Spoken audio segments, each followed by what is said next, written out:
Bismillahirrahmanirrahim.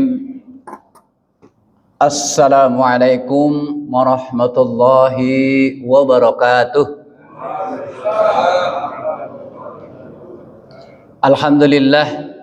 Alhamdulillahi rabbil alamin. Alladzi arsala rasulahu bil huda wa dinil haqq liyudhhirahu 'alad dini kullih walau karihal musyrikun. Asyhadu an la ilaha illallah wahdahu la syarika lah wa asyhadu anna Muhammadan abduhu wa rasuluh la nabiyya ba'dah. Allahumma salli wa sallim wa barik ala sayyidina Muhammadin sayyidil mursalin wa ala alihi wa sahbihi wa man tabi'ahu ajma'in, wa ba'du. Ayyuhal hadirun, jamaah salat subuh yang dirahmati Allah Subhanahu wa taala. Pagi hari ini, subuh pagi hari ini kita pantas dan wajib bersyukur karena Allah izinkan kita bisa melaksanakan salat subuh berjamaah dalam keadaan sehat wal afiyah, dalam keadaan iman dan Islam. Semoga ibadah yang kita lakukan diterima oleh Allah Subhanahu wa taala. Amin ya rabbal alamin. Salawat salam semoga terlimpah ruah kepada panutan, kepada uswah hasanah kita yang mulia Nabi kita Muhammad sallallahu alaihi wasallam. Juga tidak lupa terlimpah kepada keluarga, sahabatnya, para pengikutnya hingga akhir zaman. Amin ya rabbal alamin. Para jamaah yang dirahmati Allah, terima kasih kita sampaikan kepada pengurus yang memberikan amanah kepada pribadi saya untuk menyampaikan sedikit apa yang saya ketahui, apa yang saya baca, apa yang saya dengar. Mudah-mudahan ini menjadi pelajaran kepada kita semua, wabil khusus pagi hari ini atau hari ini kita dalam rangka mensyukuri nikmat Allah yang sangat besar, yakni nikmat kemerdekaan negara Kesatuan Republik Indonesia yang ke-80. Alhamdulillah sudah 80 tahun kita diberikan amanah kemerdekaan. Mendoakan kepada para pahlawan, mendoakan kepada para pendahulu kita. Ada di dalam Al-Quran ya. Ternyata ada di dalam Al-Quran. Ayatnya tadi kita baca. Ayatnya, A'udzubillahi minasyaitonirrajim. Walladzina ja'u min ba'dihim yaquluna rabbana ighfir lana wa li ikhwanina alladzina sabaquna bil iman wala taj'al fi qulubina ghillan lil ladzina amanu rabbana innaka raufur rahim. Kalau terjemahnya ya, makanya kita sarankan untuk bapak-bapak, ibu-ibu mengikuti terjemah. Alhamdulillah ada dua kajian terjemah, malam Ahad dan malam Senin. Walladzina ja'u, dan orang-orang yang datang mim ba'dihim, setelahnya, setelah generasi terdahulu kita datang, dilahirkan. Walladzina ja'u mim ba'dihim yaquluna rabbana, mereka berkata rabbana atau berdoa, rabbana ighfir lana, ya Tuhan kami, ampunilah kami, wa li ikhwanina alladzina sabaquna bil iman, dan saudara-saudara kami yang telah lebih dahulu beriman.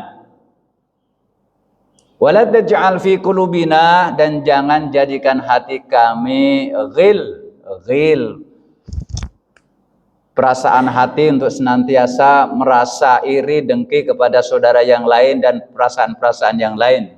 Lilladzina amanu, kepada orang-orang yang beriman, baik yang dulu dan yang sekarang. Rabbana innaka raufur rahim, sesungguhnya engkau ya Allah maha rauf dan maha rahim. Para jamaah yang dirahmati Allah Subhanahu wa taala, kajian kita adalah hari ini maqasidus syariah. Ya, maqasid asy-syariah, bukan asy'ariyah. Asy-syariah, maqasid itu tujuan, asy-syariah ya syariah, hukum-hukum Allah. Sebagaimana yang diumumkan kemarin. Namun sebelumnya jemaah sekalian yang dirahmati Allah, ingin kita mereview kembali tentang kandungan isi Al-Qur'anul Karim yang kita baca, yang kita telaah, yang kita jadikan pedoman. Sebelum sampai kepada materi pokok, kita mereview sedikit tentang pokok-pokok isi Al-Quran. Yang pertama adalah tauhid atau akidah. Ya, ini kita sudah pahami, yang berupa penegasan tentang keesaan Allah Subhanahu wa taala dan pentingnya beriman kepadanya. Dan sepertiga Al-Quran itu isinya akidah, maka wajib kita belajar sampai sedetail-detailnya tentang akidah. Alhamdulillah ada kajian tentang akidah, dan akidah itu sepertiga Al-Quran, tetapi ringkasannya ada di dalam surah Al-Ikhlas. Yang kedua, kisah Nabi, Rasul dan manusia-manusia pilihan. Al-Quran menceritakan kisah-kisah Nabi dan Rasul terdahulu, Adam, Idris, Nuh, Ibrahim, Musa, Isa, dan Nabi kita yang mulia sedikit. Yang paling banyak diceritakan di dalam Al-Quran adalah kisah Nabi Musa. Semuanya kita jadikan untuk pedoman, pelajaran bagi kita, baik itu kisah buruk maupun kisah yang baik, kisah nabi-nabi dan orang-orang yang ingkar kepada Allah Subhanahu wa taala, seperti Fir'aun, istri Nabi Lut, istri Nabi Nuh. Kemarin sore kita mengkaji istri Nabi Lut, istri Nabi Nuh yang durhaka, kemudian istri Fir'aun yang suaminya kafir tetapi dia beriman, Sayyidatina Asyiyah. Kemudian ada Siti Maryam binti Imran. Kemudian yang ketiga adalah hukum-hukum dan peraturan atau syariah yang hari ini pokok-pokoknya akan kita kaji. Al-Quran berisi hukum-hukum dan peraturan yang mengatur kehidupan umat Islam. Zakat, sholat, haji, dan seluruh hukum-hukum yang ada, termasuk ada muamalah, jinayah, perang. Semua ada di dalam Al-Quranul Karim, bahkan mengatur negara pun diatur dalam Al-Quran. Yang keempat adalah etika dan akhlak. Al-Quran menekankan pentingnya akhlak, etika yang baik seperti jujur, sabar, kasih sayang, akhlak-akhlak manusia yang telah dicontohkan oleh Nabi kita Muhammad sallallahu alaihi wasallam. Bagi kita orang dewasa, berakhlak itu penting. Kalau anak kecil mungkin lari-lari di sini, ya tidak mengapa, jungkir balik, ya namanya anak. Tapi kalau udah dewasa, di sini jungkir balik, ya itu tidak namanya tidak berakhlak. Kelima, jamaah sekalian, isi Al-Quran itu adalah janji dan ancaman. Janji kepada orang yang beriman dan beramal soleh akan dimasukkan ke dalam surganya Allah. Janji orang yang kufur dan menentang perintah Allah pasti akan dimasukkan ke dalam siksanya Allah Subhanahu wa taala. Yang keenam, nah ini menjadi pemikiran dan eksplorasi kita generasi sekarang, bahwa Al-Quran ini berisi dasar-dasar ilmu pengetahuan modern. Al-Quran memberikan petunjuk hidup bagi manusia agar menggali hukum-hukum yang ada di dalam Al-Quran yang bersesuaian dengan konsep ilmu pengetahuan modern yang mencakup seluruh aspek hukum-hukum di alam semesta raya. Al-Quran itu ada ilmu genealogi, ya ada ilmu genealogi, ilmu tentang gen, ilmu tentang iklim, ilmu tentang antariksa, ilmu tentang dan seluruhnya yang hari ini dikaji, dan sesuai dengan penemuan-penemuan modern, Al-Quran menunjukkan bahwa Al-Quran itu wahyu dari Allah Subhanahu wa taala. Baik jamaah sekalian yang dirahmati Allah Subhanahu wa taala, itu sekedar mengingatkan kepada kita tentang isi pokok-pokok Al-Quran. Hari ini kita akan sedikit membahas tentang maqasid asy-syariah. Maqasid asy-syariah pertama kali dirumuskan di dalam sebuah kitab Maqasidus Syariah oleh Imam Asy-Syatibi. Imam Asy-Syatibi ini seorang ulama, lahir atau wafat pada sekitar abad ke-8 Hijriah atau 14 Masehi. Tanggal kelahirannya tidak diketahui secara pasti, namun ulama mencatat wafatnya sekitar tahun 835 abad 8 Hijriah atau 14 Masehi. Nama lengkapnya adalah Abu Ishaq Ibrahim bin Musa Al-Gharnati dari Jativa, Cordova, Spanyol.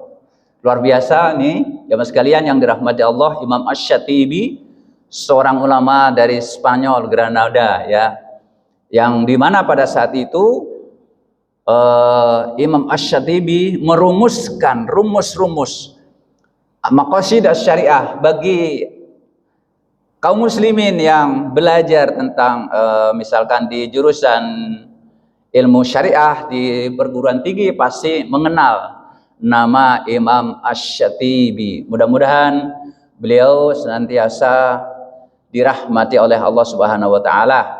Amin ya rabbal alamin. Beliau menuliskan kitab Maqasidus Syariah, kitab Al-Muwaffaqat fi Usul Asy-Syariah, dan kitab Al-I'tisam, dan banyak lagi kitab-kitabnya.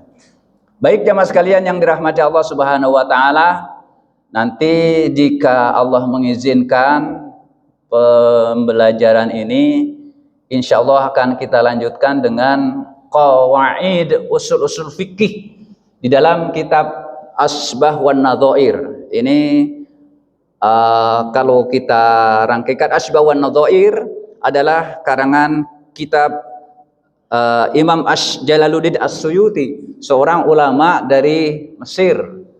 Jalaluddin As-Suyuti yang beliau kita kenal tafsir Jalalain, yang mengarang kitab tafsir Jalalain bersama Imam Jalaluddin Al-Mahali. Para jamaah yang dirahmati Allah Subhanahu wa taala, saya lupa sedikit karena Hari Pahlawan, mari kita sama-sama membaca suratul Fatihah. Kita kirimkan, kita hadiahkan, dan kita doakan kepada para pahlawan yang mendahului kita, orang-orang yang berjuang memerdekakan negara Indonesia, orang yang berjasa kepada negeri ini, senantiasa mendapatkan curahan rahmat ampunan dari Allah, ditinggikan derajatnya di sisi Allah Subhanahu wa taala. Juga kepada orang tua kita yang telah mendahului kita, jangan lupa kita doakan, kita bacakan dengan Ummul Quran. Al-Fatihah. A'udzubillahi minasyaitonirrajim. Bismillahirrahmanirrahim. Alhamdulillahirabbil alamin. Arrahmanirrahim. Maliki yaumiddin. Iyyaka na'budu wa iyyaka nasta'in. Ihdinas siratal mustaqim. Siratal ladzina an'amta 'alaihim ghairil maghdubi 'alaihim waladdallin. Amin. Para jamaah yang dirahmati Allah Subhanahu wa taala, maqasid asy-syariah. Maqasid itu artinya tujuan-tujuan. Maksud, ya, jamak dari fiil jamak taksir, isim jamak taksir. Ya, diterjemah pasti sudah dikenalkan ciri-ciri isim. Isim jamak taksir, maksud menjadi maqasid. Kalau ada masjid menjadi masajid. Asy-syariah yaitu ketentuan-ketentuan dari Allah Subhanahu wa taala. Bahwa maqasid asy-syariah, tujuan asy-syariah. Sekarang tujuan Allah Subhanahu wa taala menurunkan syariatnya, syariat Islam. Apakah, pertanyaannya, apakah Allah mempunyai kepentingan ketika menurunkan syariat Islam? Ada nggak Allah mempunyai kepentingan? Kalau saya menyuruh atau meminta, Pak Jateng tolong belikan nasi Padang atau nasi warteg 15.000, saya punya kepentingan. Yang menyuruh pasti punya kepentingan, tetapi Allah Subhanahu wa taala, pertanyaan, punya kepentingan enggak terhadap syariat yang dibebankan, yang diturunkan kepada Nabi kita Muhammad SAW untuk umat Islam? Allah punya kepentingan enggak? Sama sekali tidak. Sekalipun semua manusia taat kepada Allah, berapa miliar nih manusia? 6 miliar, 7 miliar. Taat kepada Allah Subhanahu wa taala, tidak sama sekali menambah keagungan, kemuliaan, kebesaran Allah Subhanahu wa taala. Sekalipun manusia durhaka semuanya yang sekian miliar, durhaka semuanya kepada Allah Subhanahu wa taala, tidak akan sedikit mengurangi, merendahkan derajat kemuliaan keagungan Allah Subhanahu wa taala, mengurangi kekuasaan Allah Subhanahu wa taala. Berarti tujuan maqasid asy-syariah diturunkannya kepada manusia semuanya adalah untuk kepentingan manusia. Kalau kita sholat, Allah penting nggak dengan sholat kita? Tidak sama sekali. Kalau kita zakat, haji, tidak. Semua syariat yang ditujukan, yang kita laksanakan untuk kepentingan kita. Jadi kebutuhan kita kalau kita sholat itu kita yang butuh. Jangan merasa terbebani, itu maksudnya. Kalau kita merasa terbebani bukan kebutuhan kita, itu belum sesuai dengan maqasid asy-syariah. Belum sesuai dengan tujuan syariat. Jadi jamaah sekalian yang dirahmati Allah Subhanahu wa taala, paling tidak maqasid asy-syariah atau tujuan syariah itu mencakup 4 hal. Paling tidak mencakup 4 hal.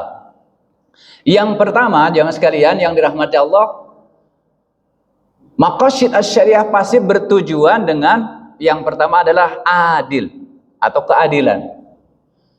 Jadi syariat Allah Subhanahu wa taala pasti diturunkan kepada manusia, tujuannya adalah agar adil atau keadilan itu bisa ditegakkan.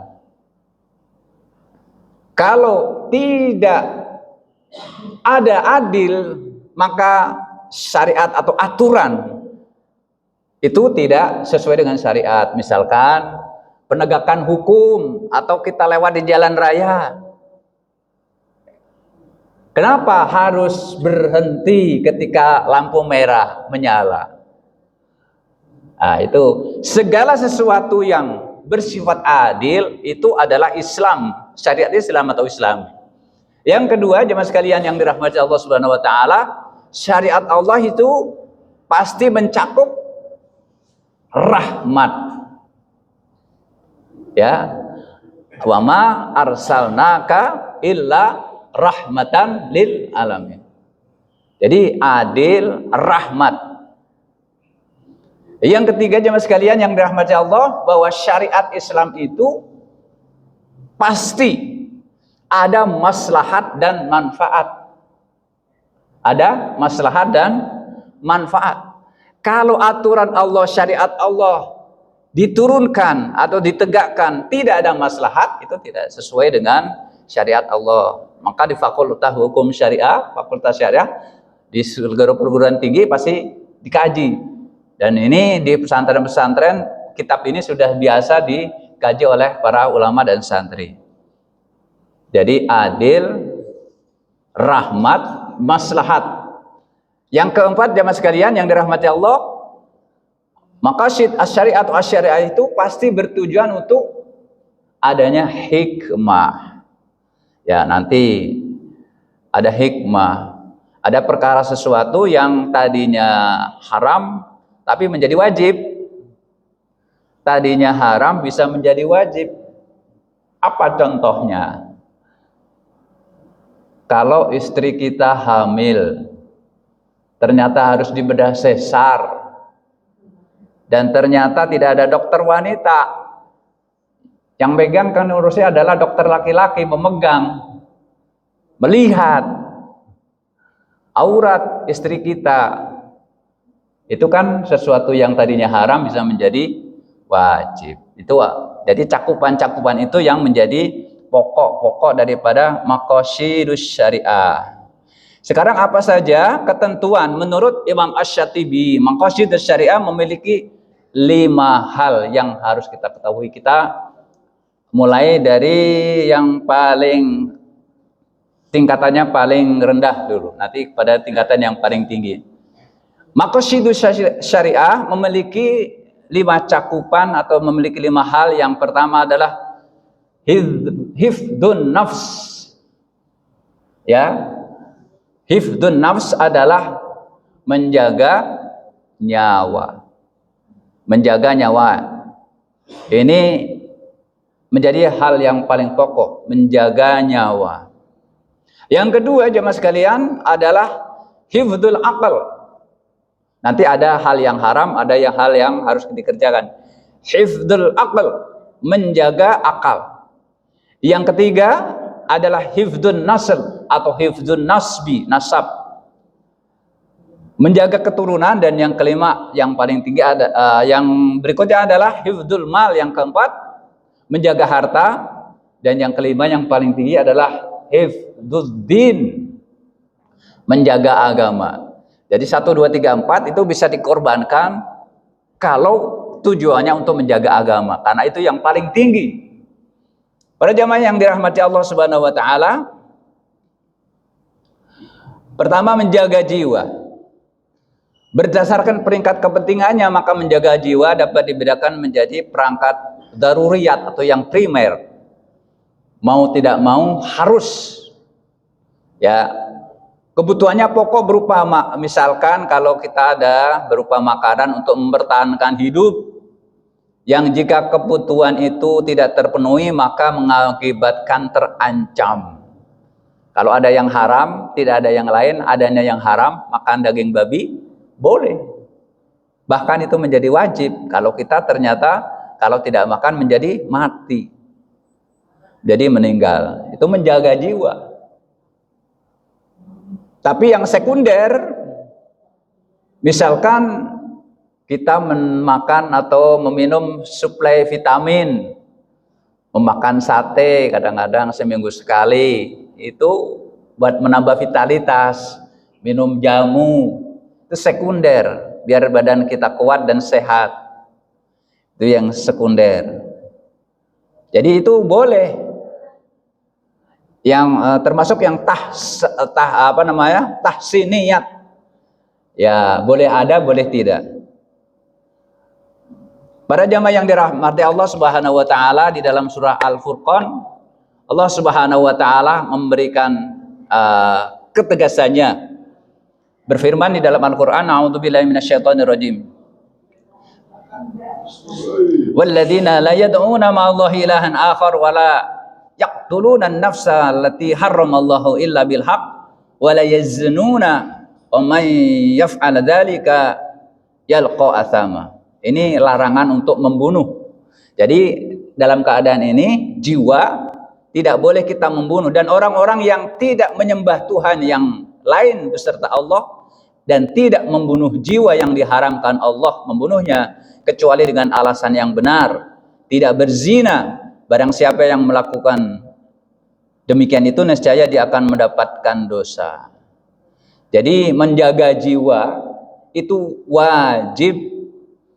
Jadi juga menjaga jiwa juga erat kaitannya dengan menjamin atas hak hidup manusia seluruhnya tanpa kecuali, termasuk menjaga kehormatannya, jiwa dan kehormatannya. Di dalam surah Al-Maidah ayat 32 Allah Subhanahu wa taala berfirman, "Man qatala nafsan bighairi nafsin aw fasadin fil ardi faka'annama qatalan nasa jami'a wa man ahyaha faka'annama ahyan nasa jami'a."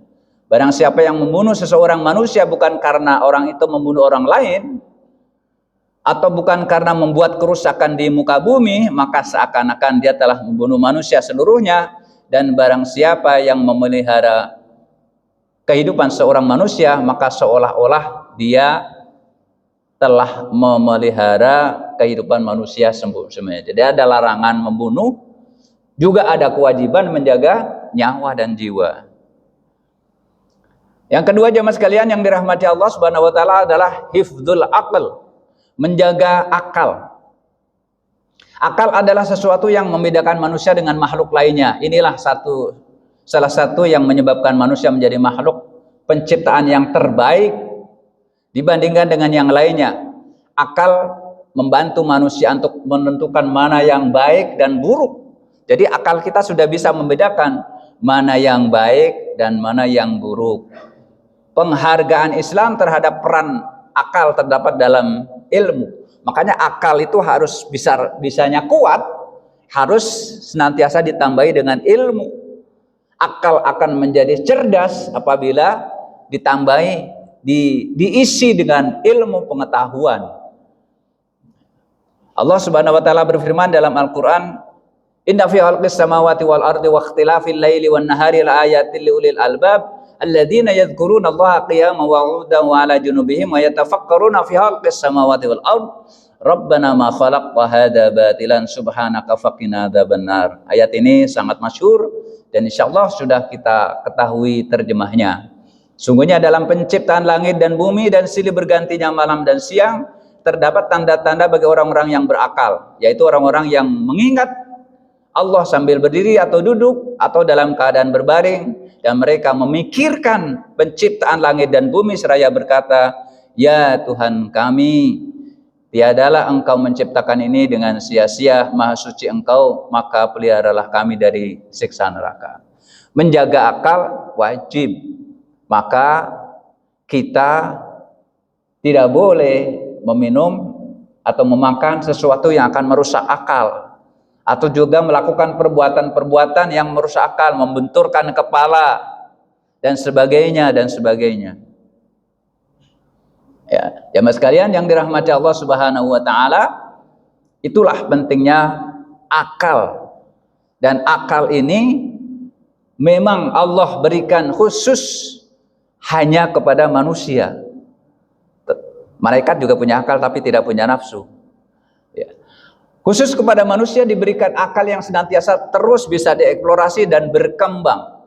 Ada kewajiban-kewajiban kita terhadap akal agar senantiasa kita menjaganya dan haram untuk merusaknya. Kalau kita punya akal dirusak, maka sudah habislah kita sebagai manusia yang normal. Yang berikutnya jemaah sekalian yang dirahmati Allah Subhanahu wa taala, yang ketiga adalah menjaga keturunan. Hifdun nasl atau hisbun nasbi, yaitu kemaslahatan utama yang dilindungi oleh syariat melalui poin ini adalah keberlangsungan suatu generasi. Untuk mencegahnya dari kepunuhan dengan upaya-upaya yang mengacu pada kebaikan dunia dan akhirat. Salah satu poin penting dalam sebuah pernikahan misalkan ya, lahirnya generasi penerus yang diharapkan dapat berkontribusi lebih baik. Keturunan yang menjadi penting salah satu yang mencelakai penjaga keturunan adalah zina. Maka diharamkan zina dan segala sesuatu perbuatan yang mendekati zina. Wala taqrabuz zina innahu kana fahisyatan wa sa'a sabila. Janganlah kamu mendekati zina, mendekati aja tidak boleh, apalagi melakukannya. Ya. Dalam surah An-Nur ayat 2, Allah Subhanahu wa taala berfirman, Az-zaniyatu waz-zaniyati fajlidu kulla wahidin minhuma mi'atan jaldah wa la ta'khudukum bihima rafatan fi dinillah in kuntum tu'minuna billahi wal yaumil akhir wal yashhad adabahu ma qaffatan minal mu'minin. Pezina perempuan dan pezina laki-laki deralah masing-masing dengan 100 kali, keduanya 100, dan janganlah ada rasa iba belas kasihan kepada keduanya yang mencegah kamu untuk menjalankan hukum Allah jika kamu beriman kepada Allah dan hari kemudian, dan hendaklah pelaksanaan hukuman mereka disaksikan oleh sebagian orang yang beriman. Para jamaah yang dirahmati Allah Subhanahu wa taala, kenapa pernikahan itu disyariatkan dan diwajibkan, perzinaan itu diharamkan? Karena yaitu maqasidus syariah. Di dalam pernikahan seseorang misalkan ada sesuatu yang di dalam syariat tidak ada, tetapi menurut hukum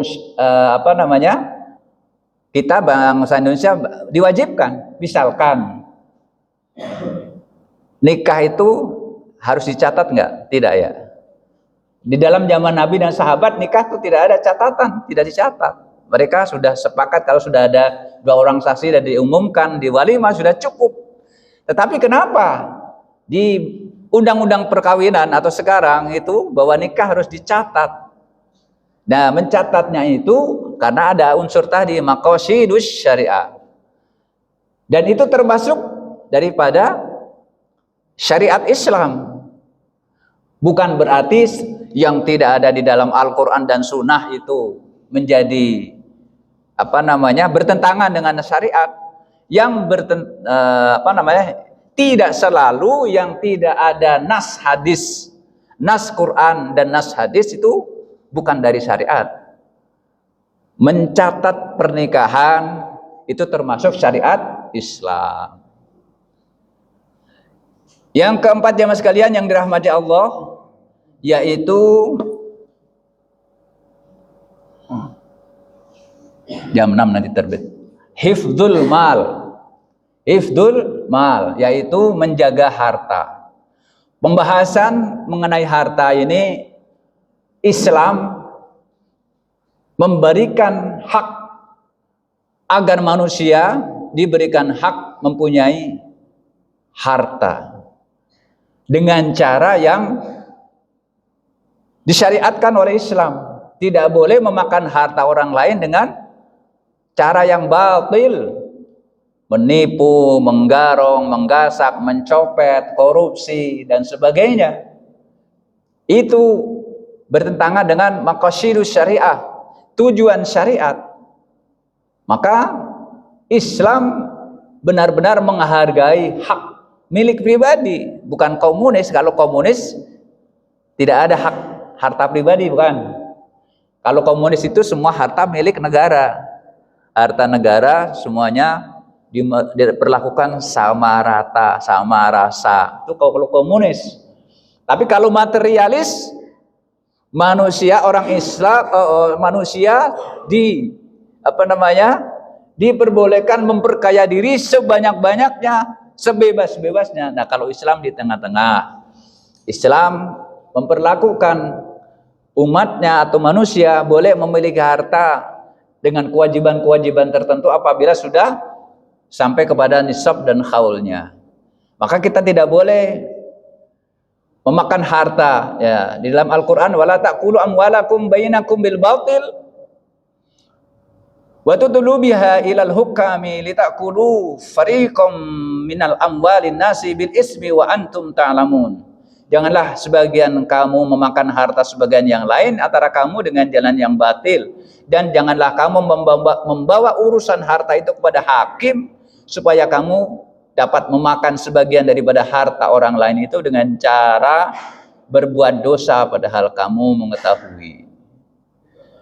Jadi sudah jelas di sini bahwa amwal atau harta itu kita diperbolehkan, bahkan diwajibkan, karena maqasidus syariah bertujuan untuk maslahatil fit dunya wal akhirah.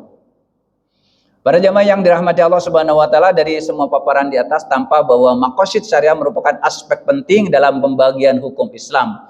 Ini sekaligus sebagai jawaban bahwa hukum Islam itu dapat dan bahkan sangat mungkin beradaptasi dengan perubahan-perubahan sosial yang terjadi di masyarakat.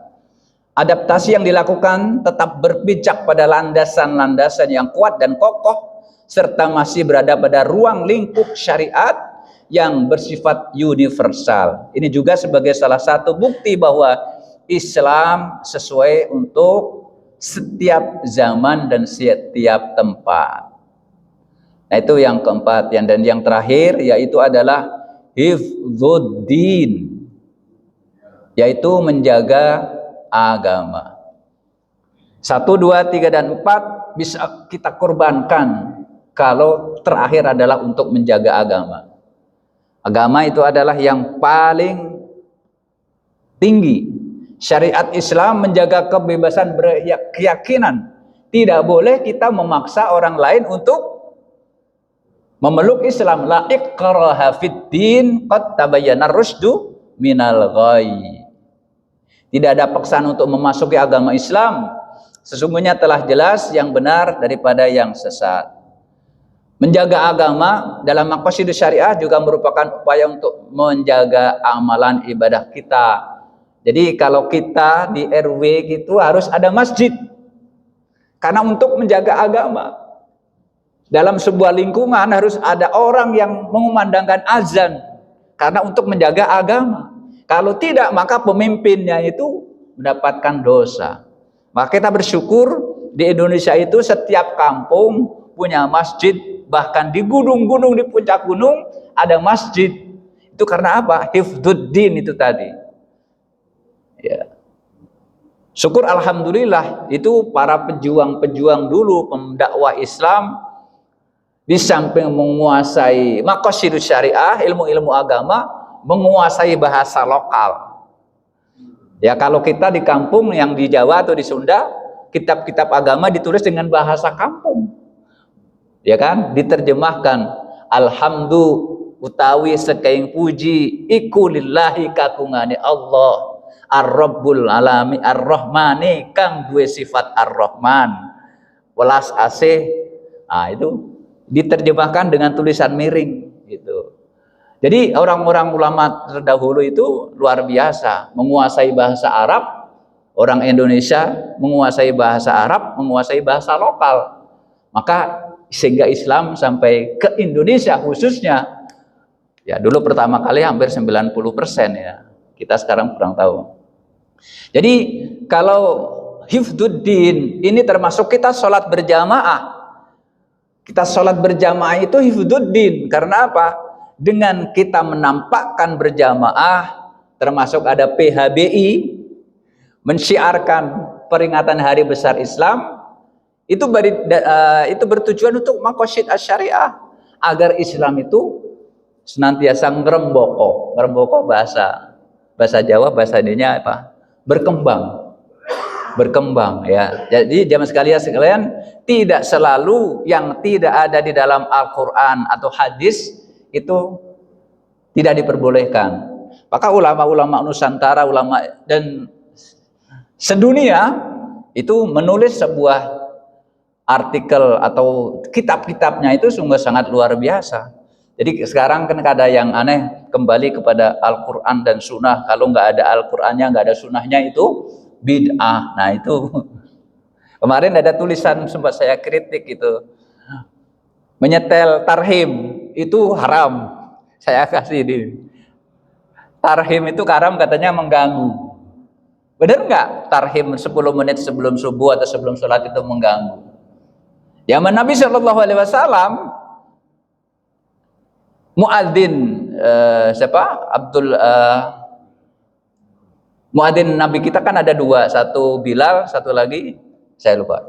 Itu setengah jam sebelum, 1 jam sebelumnya sudah bangun membangunkan kaum muslimin dengan azan pertama. Kalau di sini dilakukan azan pertama jam 3 atau jam setengah 4 pasti mengganggu. Tapi kita setel tarhim.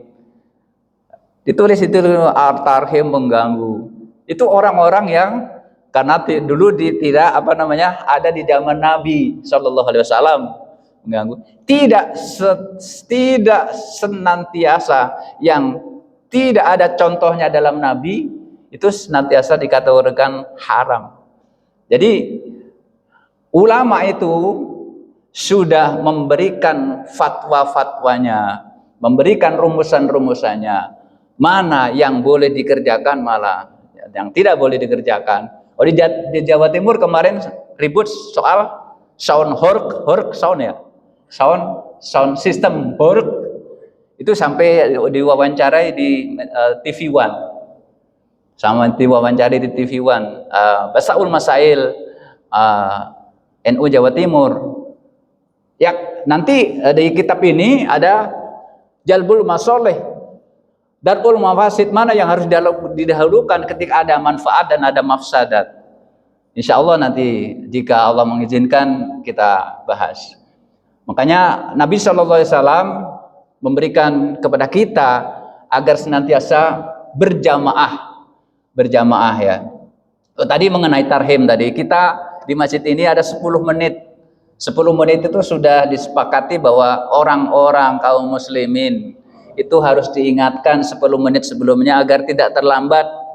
Bahkan timer kita itu 15 menit ba'da adzan. Itu maksudnya agar umat muslim itu tidak ketinggalan dengan takbiratul ihramnya imam. Agar tidak ketinggalan takbiratul ihramnya imam, diberi waktu paling lama 15 menit, lain-lainnya saya berangkat sudah pada iqomah. Itu maksudnya adalah untuk maqasidus syariah, bahwa kita senantiasa berjamaah. Kalau tidak, itu adalah sebuah kebijakan yang sesuai dengan maqasidus syariah.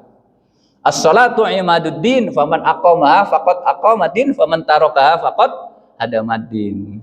Jadi salat itu adalah tiang agama. Barang siapa yang mendirikan, berarti dia telah mendirikan agama, dan barang siapa yang meninggalkan, dia telah merobohkan agama. Jadi hal-hal yang bersifat keagamaan sebenarnya perihal masalah-masalahnya, basun masailnya atau ditarjihnya kalau di Muhammadiyah sudah dirumuskan oleh para pendahulunya. Kita tinggal mencari.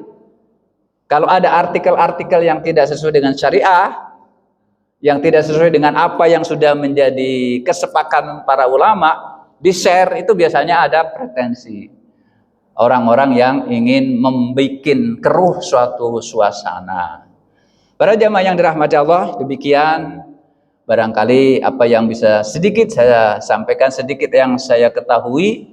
Mudah-mudahan kita senantiasa diperluas cakrawala kita tentang agama kita.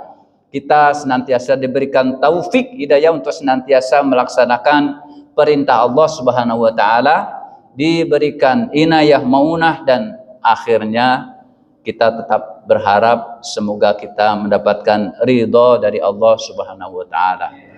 Kita tutup dengan, kalau tidak ada pertanyaan ya, cara sudah hari 17-an ini mungkin ada yang ingin mengadakan perlombaan, kita tutup dengan hamdalah dan kafaratul majlis. Alhamdulillahi rabbil alamin. Subhanakallahumma wa bihamdika asyhadu an la ilaha illa anta astaghfiruka wa atubu ilaik. Wabillahi taufiq wal hidayah. Wassalamualaikum warahmatullahi wabarakatuh.